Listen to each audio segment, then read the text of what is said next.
அகிலம் நியூஸ் நேயர்களுக்கு வணக்கம். இன்றைய நாளுக்கான மதிய நேர பிரதான செய்திகள். முதலில் தலைப்புச் செய்திகள். காய்ச்சல் இருந்தால் பாடசாலைக்கு அனுப்ப வேண்டாம், பெற்றோருக்கு முக்கிய அறிவுறுத்தல். சாதாரண தர பரீட்சை 2.25 லட்சம் மாணவர்கள் உயர்தரத்திற்கு தகுதி. தெரணியாகலவில் போலீசார் மீது நடத்தப்பட்ட தாக்குதல் குறித்து விசேட விசாரணை. யாழ் நெடுந்தீவில் காணாமல் போன மீனவரின் சடலம் இந்தியாவில் மீட்பு. யாழில் நேர்ந்த சோகம், சாரதி பயிற்சிக்கு சென்ற 22 வயது இளைஞன் விபத்தில் பலி. நானோயா பதுளை வரையிலான தொடர்ந்த சேவைகள் இன்று முதல் ஆரம்பம். வெளியாகியுள்ள சாதாரண தர பரீட்சை பெறுபவர்கள் மாணவர்களுக்கு முக்கிய அறிவுறுத்தல். வெளிநாட்டிலிருந்து கைதினை தடுக்க அவசர கோரிக்கை விடுத்த பசில் நீதிமன்றம் பிறப்பித்த அதிரடி உத்தரவு. $2.5 மில்லியன் ஒரே இரவில் மாயம், அரசு தரப்பிலிருந்து வெளியான தகவல். நாட்டில் இன்றும் கனமழை, பொதுமக்களுக்கு விடுக்கப்பட்டுள்ள அறிவுறுத்தல். தொடர்வன விரிவான செய்திகள். பாடசாலைகள், அரசு நிறுவனங்கள், தொழிற்சாலைகள் மற்றும் மத வழிபாடு தலங்களில் அதிகளவிலான டெங்கு நுளம்புகள் பெருகும் இடங்கள் அடையாளம் காணப்பட்டுள்ளதாகவும் பூச்சியியல் ஆய்வுகள் மூலம் இந்த தகவல் தெரியவந்துள்ளதாக தேசிய டெங்கு கட்டுப்பாட்டு பிரிவின் சமூக மருத்துவ நிபுணர் பிரஷீலா சமரவீர குறிப்பிட்டுள்ளார். அத்துடன் பிள்ளைகள் காய்ச்சலினால் பாதிக்கப்பட்டிருந்தால் அவர்களை பாடசாலைக்கு அனுப்புவதை தவிர்க்குமாறு பெற்றோருக்கு அறிவுறுத்தப்பட்டுள்ளது. அவர் மேலும் கூறுகையில், இந்த ஆண்டில் இதுவரை பதிவாகியுள்ள ஒட்டுமொத்த டெங்கு நோயாளர்களின் எண்ணிக்கை 44,480 ஆகும். இதேவேளை டெங்கு நோய் காரணமாக இதுவரை 28 மரணங்கள் பதிவாகியுள்ளதாக தேசிய டெங்கு கட்டுப்பாட்டு பிரிவு குறிப்பிட்டுள்ளது. இதற்கிடையில் நாடு தழுவிய ரீதியில் முன்னெடுக்கப்படும் விசேட நுளம்பு கட்டுப்பாட்டு திட்டத்தின் கீழ் இன்றைய தினம் வீடுகள் மற்றும் அதனை சுற்றியுள்ள வளாகங்களை சுத்தம் செய்வதற்காக அர்ப்பணிக்கப்பட்டுள்ளது. மேலும் பாடசாலைகளில் டெங்கு பரவலை கட்டுப்படுத்துவதற்கு உடனடி நடவடிக்கை எடுக்குமாறு மாகாண கல்வி பணிப்பாளர்களுக்கு அறிவுறுத்தப்பட்டுள்ளது. இது தொடர்பான அறிவுறுத்தல்கள் அனைத்து மாகாண கல்வி பணிப்பாளர்களுக்கும் தனித்தனியாக வழங்கப்பட்டுள்ளதாக கல்வி அமைச்சின் செயலாளர் நாளக கெலவ தெரிவித்துள்ளார். 2025 கல்வி பொதுத்தராதர சாதாரண தர பரீட்சை பெறுபவர்களின்படி 2,25,748 மாணவர்கள் உயர்தரத்தில் கல்வி கற்பதற்கு தகுதி பெற்றுள்ளதாக பரீட்சை ஆணையாளர் நாயகம் குறிப்பிட்டுள்ளார். பெறுபவர்கள் தொடர்பாக நடைபெற்ற ஊடகவியலாளர் சந்திப்பில் கருத்து தெரிவிக்கும் போதே அவர் இதனை தெரிவித்துள்ளார். இந்த முறை அனைத்து பாடங்களிலும் சித்தி பெற்றவர்களின் எண்ணிக்கை 11,790 என குறிப்பிட்டுள்ளார். மேலும் கடந்த ஆண்டுடன் ஒப்பிடுகையில் விஞ்ஞானம் மற்றும் கணித பாடங்களில் சித்தியடைந்த மாணவர்களின் விகிதம் அதிகரித்துள்ளனர். அதன் அடிப்படையில் விஞ்ஞானத்தில் 70.1% மற்றும் கணிதத்தில் 72.3% மாணவர்கள் சித்தியடைந்துள்ளார் என அவர் மேலும் தெரிவித்துள்ளார். தெரணியாகல நூரி வீதியில் அமைந்துள்ள வீடு ஒன்றை சோதனையிட சென்று அபிசாவள பிராந்திய குற்றவியல் பணியகத்தின் போலீஸ் உத்தியோகத்திற்குள் குழுவினர் மீது நடத்தப்பட்ட தாக்குதல் சம்பவம் தொடர்பில் மேலும் பல தகவல்கள் தற்போது வெளியாகியுள்ளன. போதைப்பொருள் கடத்தல்காரர்கள் குழு ஒன்றை கைது செய்ய சென்ற போதே அபிசாவளை பிராந்திய குற்றவியல் பணியகத்தின் போலீஸ் உத்தியோகத்தர்கள் இவ்வாறு தாக்குதலுக்கு உள்ளாகியுள்ளனர். இந்த சம்பவத்தில் 4 போலீஸ் உத்தியோகத்தர்கள் காயமடைந்து சிகிச்சைக்காக அனுமதிக்கப்பட்டுள்ள அதேவேளை தாக்குதலை நடத்திய கடத்தல்காரர்கள் குழுவினரும் போலீஸ் காவலில் வைக்கப்பட்டு வைத்தியசாலையில் சிகிச்சை பெற்று வருவதாக போலீஸ் ஊடக பேச்சாளர் அலுவலகம் தெரிவித்துள்ளது. குறிப்பிட்ட வீட்டில் போதைப்பொருள் வியாபாரம் நடைபெறுவதாக கிடைத்த அனாமதேய மனு ஒன்றின் அடிப்படையிலேயே போலீஸ் குழுவினர் இந்த சோதனையை மேற்கொண்டிருந்தனர். இதன்போது போதைப் பொருட்களுடன் அந்த வீட்டில் இருந்த 4 இளைஞர்களை போலீசார் கைது செய்துள்ளமையும் குறிப்பிடத்தக்கது. யாழ்ப்பாணம் நெடுந்தீவிலிருந்து கடற்தொழிலுக்கு சென்ற ஒருவர் இன்றைய தினம் தமிழகத்தின் நாகப்பட்டினம் கடற்கரையோரத்தில் சடலமாக மீட்கப்பட்டுள்ளார். முன்னதாக குறித்த கடற்தொழிலாளர் கடந்த 11ஆம் திகதி நெடுந்தீவு பகுதியிலிருந்து கடற்தொழிலுக்காக சென்றிருந்த நிலையில் காணாமல் போயிருந்தார். இந்த விடயம் தொடர்பில் காவல் நிலையத்தில் முறைப்பாடு பதிவு செய்யப்பட்ட நிலையில் விசாரணைகளுடன் தேடுதல் நடவடிக்கைகள் முன்னெடுக்கப்பட்டு வந்தன. இந்த நிலையில் அன்றைய தினம் அவரது உடலம் தமிழகத்தின் நாகப்பட்டினம் கடற்கரையில் கரையொதுங்கியதாக தெரிவிக்கப்படுகின்றது.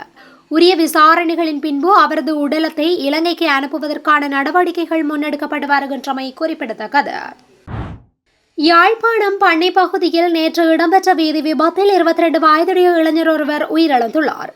சாரதி அனுமதி பத்திரம் பெறுவதற்கான பயிற்சிக்காக சென்றிருந்த குறித்த இளைஞர் பயிற்சி நிறைவடைந்த பின்பு வாகனத்தில் இருந்து இறங்கி வீதியை கடக்க முற்பட்ட போது இந்த விபத்து இடம்பெற்றுள்ளதாக தெரிய வந்துள்ளது. அச்சுவேலி பாரதி வீதி பகுதியை சேர்ந்த ஸ்ரீதரன் சாணுஜன் என அடையாளம் காணப்பட்ட இளைஞர் மீது எதிர் திசையில் வேகமாக பயணித்து மீனேற்றி சென்ற வாகனம் மோதியதாக தெரிவிக்கப்படுகின்றது. விபத்தில் படுகாயமடைந்த இளைஞர் சம்பவ இடத்திலேயே உயிரிழந்துள்ளார். சம்பவம் தொடர்பில் மீனேற்றி சென்ற வாகனத்தின் சாரதி கைது செய்யப்பட்டுள்ளதுடன் மேலதிக விசாரணைகளை போலீசார் முன்னெடுத்து வருகின்றனர். நானோயாவிலிருந்து பதுளை வரையிலான தொடருந்து சேவைகள் மீள ஆரம்பிக்கப்பட்டுள்ளது. பதுளையிலிருந்து அம்பேவல வரை மட்டுப்படுத்தப்பட்டிருந்த தொடருந்து சேவைகள் இன்று முதல் நானோயா வரை நீடிக்கப்பட்டுள்ளது. நுவரெலியா மாவட்ட அபிவிருத்தி குழுவின் தலைவரும் நுவரெலியா மாவட்ட நாடாளுமன்ற உறுப்பினருமான மஞ்சுள சுரவிராஜி மற்றும் நானோயா சிரேஷ்ட மாவட்ட தொடருந்து செயற்பொறியியலாளர் தனுஷ்கா ஆகியோரின் தலைமையில் குறித்த ஆரம்ப நிகழ்வு சமய வழிபாடுகளுடன் ஆரம்பித்து வைக்கப்பட்டது.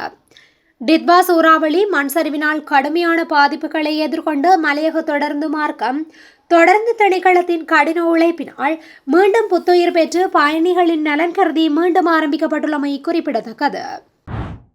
2025 ஆண்டுக்கான கல்வி பொதுத்தராதர சாதாரண தர பரீட்சை பெறும் முடிவுகளை மீள்திருத்தம் செய்வதற்கான விண்ணப்பங்களை ஜூன் 25 முதல் விண்ணப்பிக்கலாம் என பரீட்சைகள் திணைக்களம் அறிவித்துள்ளது.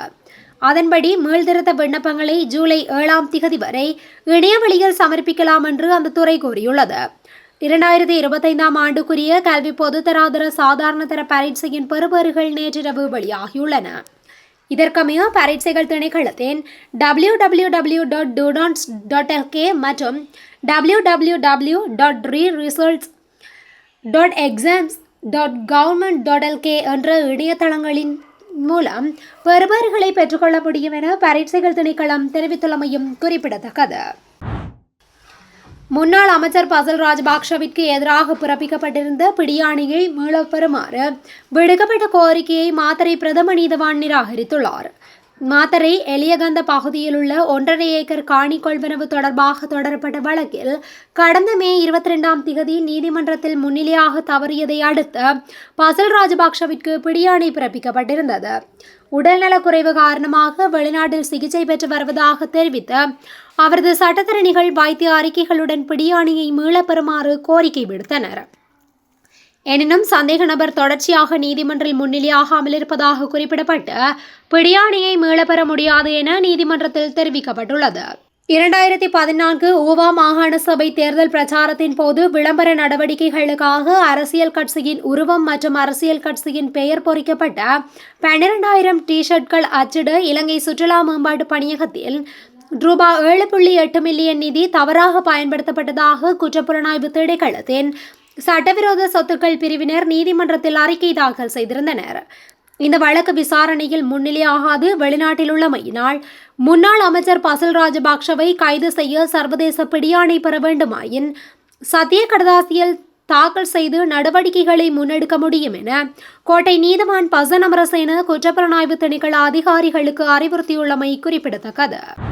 சைபர் குற்றவாளிகளால் திரைசேரியிலிருந்து திருடப்பட்ட நிதிகள் தொடர்பான முழுமையான அறிக்கை கணக்காய்வாளரிடம் சமர்ப்பிக்கப்பட்டுள்ளதாக நிதி மற்றும் திட்டமிடல் பிரதி அமைச்சர் அனில் ஜயந்த பெர்னாண்டோ தெரிவித்துள்ளார்.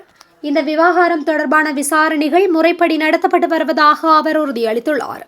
கொழும்பு வர்த்தக உயர் நீதிமன்றம், நாடாளுமன்றம், குற்றப்புலனாய்வு திணைக்களம் மற்றும் சட்டமா அதிபர் திணைக்களம் உள்ளிட்ட அனைத்து தொடர்புடைய நிறுவனங்களுடனும் ஒருங்கிணைந்து மிகுந்த வெளிப்படைத்தன்மையுடன் இந்த செயல்முறையை மேற்கொண்டு வருவதாகவும் அவர் தெரிவித்துள்ளார்.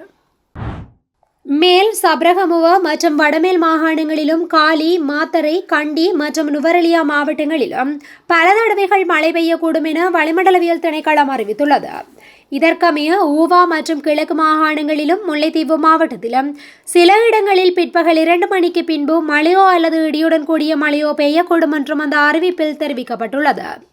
இடியுடன் கூடிய மழையின் போது ஏற்படக்கூடிய தற்காலிகமான பலத்த காற்று மற்றும் மின்னல் தாக்கங்களினால் ஏற்படக்கூடிய பாதிப்புகளை குறைத்துக் கொள்ள தேவையான முன்னெச்சரிக்கை நடவடிக்கைகளை மேற்கொள்ளுமாறு வளிமண்டலவியல் திணைக்களம் பொதுமக்களை அறிவுறுத்தியுள்ளமையும் குறிப்பிடத்தக்கது. இத்துடன் இன்றைய நாளுக்கான மதிய நேர பிரதான செய்திகள் நிறைவடைகின்றன. தொடர்ந்தும் இதுபோன்ற செய்திகளை உடனுக்குடன் அறிந்து கொள்ள அகிலம் நியூஸுடன் இணைந்திருங்கள். நன்றி, வணக்கம். அகிலம் மாற்றத்திற்கான மக்கள் குரல். இந்த வீடியோ பிடிச்சிருந்தா லைக் பண்ணுங்க, கமெண்ட் பண்ணுங்க, ஷேர் பண்ணுங்க. மறக்காம கீழே இருக்க பெல் ஐகானை கிளிக் பண்ணுங்க.